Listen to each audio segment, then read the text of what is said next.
I'm here at SoonerCon 2014. I believe SoonerCon 23. And I'm here because Leonard Bishop invited me. He talked about, what kind of a show it was, and it sounded like fun. It sounded like they really had it together. They knew what they wanted to do, and I'm always eager to go to someplace new every year.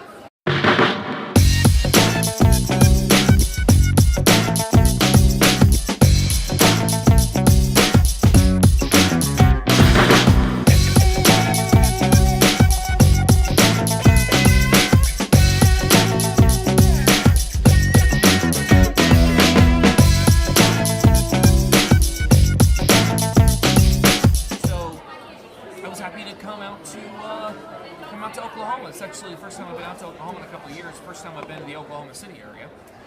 And I really didn't have any expectations. Didn't know what to expect. I think that it's a really great little community. I think everybody here is really friendly, really tight knit. And that's really as to the why of why I'm here.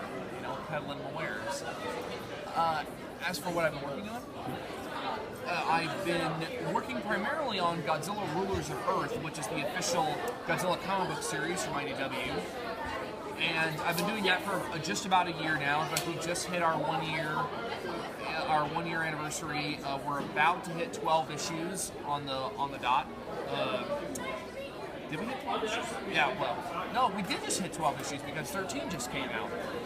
And in addition to Godzilla, I've worked sporadically on the Transformers franchise. I'm hoping to do more work on it, but I've done two big projects for them, which was the Mars Attacks crossover with Transformers, and a Transformers Trail Cutter Spotlight, which is a kind of a one-shot story about the character Trail Cutter, Trailbreaker, pick your poison. And that's basically it. I mean, Godzilla has really kind of been the big thing, but I've also been trying to promote a video game I worked on called Colossal Kaiju Combat, which was a Kickstarter from a few years ago, and now we're kind of making it into a franchise. We have a ton of characters, so hopefully everybody can get to play that and enjoy it very soon. So as far as Godzilla Rulers of the Earth, does it connect with the movie at all? No, there's unfortunately no connection with the movie. I would have liked to have done that, but sadly, that license is not in our wheelhouse. Excuse me.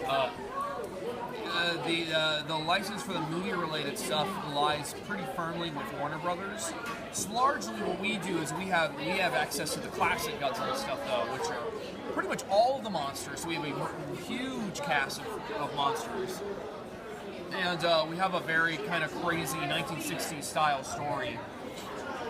And it's funny because the comic actually turns out to, we hadn't anticipated this, but it turned out to have some very interesting similarities with the movie, in that Godzilla is not an outright villain in our comics. He doesn't just destroy stuff arbitrarily or randomly. He's a very directed force of nature. He's very focused on protecting his territory, and by extension us. We're part of his territory, so it's just by his good graces that we survive when he goes to fight other monsters. Well, when drawing a comic book, it's not too dissimilar to doing a sketch, where you have to, everything has to start very rough and very loose.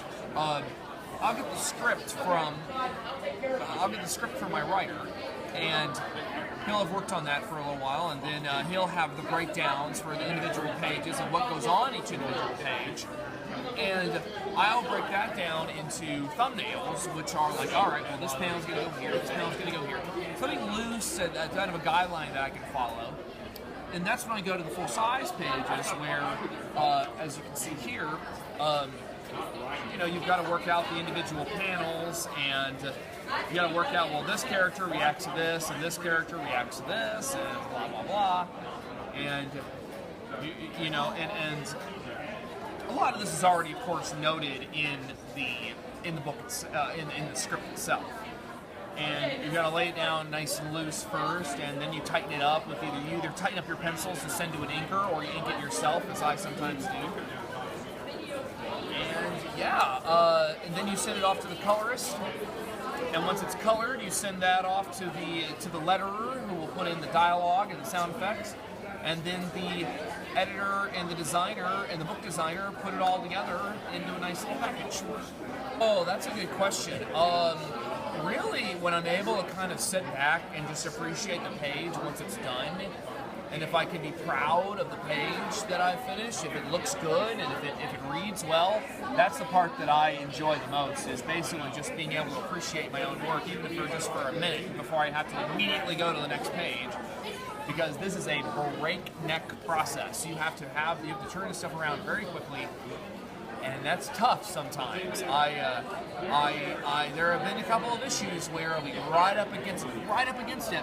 But man, our editor, Bobby Kernow, he's one of the hardest working men in the industry, and he really is able to save our bacon more than once. So, but it's all a constant learning process, and sometimes when you're like me and you don't just do the comic, I do a lot of extra work on the side, including doing conventions.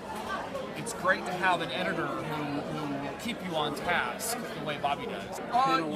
You're inevitably going to change things. You're going to have to.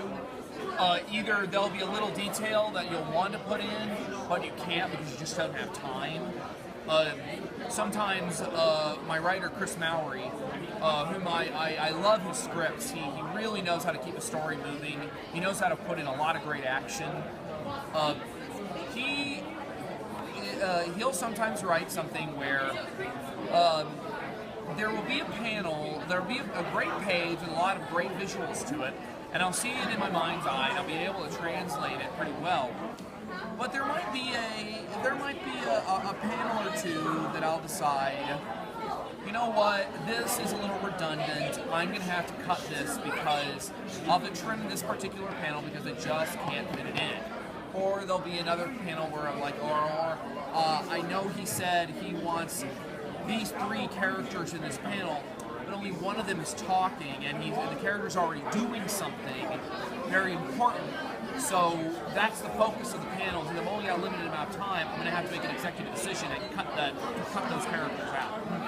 So I try to stick to his vision as best I can, but if there's something I know can improve the book or expedite the process, I'll make an executive decision. I'll make a judgment call, and I'll just have to stick with it. IDW is a great company. I've worked with a number of companies over the years, not too many, but enough. IDW has always been very professional. They've always been very quick with their responses. They've always, it really just is a matter of everybody gets taken care of. Everybody gets paid for their work.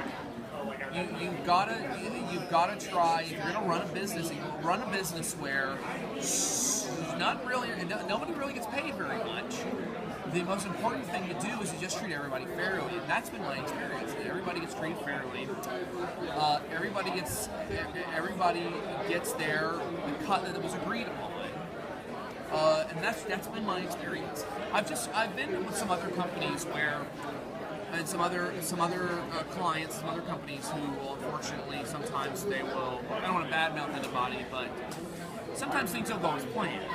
Or they'll have to make a last-minute change. It's like, or something will happen in the process, which means that, not everybody's going to get paid the amount that they need.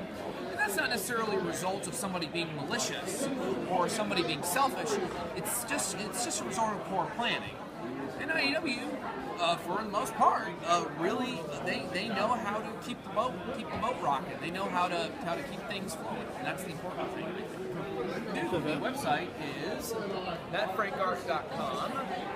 That's my central hub. I'm still making some adjustments to it, but I've got a main website. I've got a main email through that website that goes to kind of a fan mail box, and I've also got some Tumblrs and some Twitters and some whatchafunnies. I've got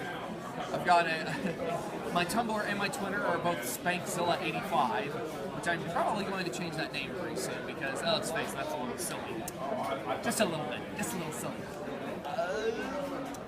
And, I've got a DeviantArt page, which is kaijusamurai.deviantart.com, but no one's going to remember that, so you can probably find it. You can find it through my website.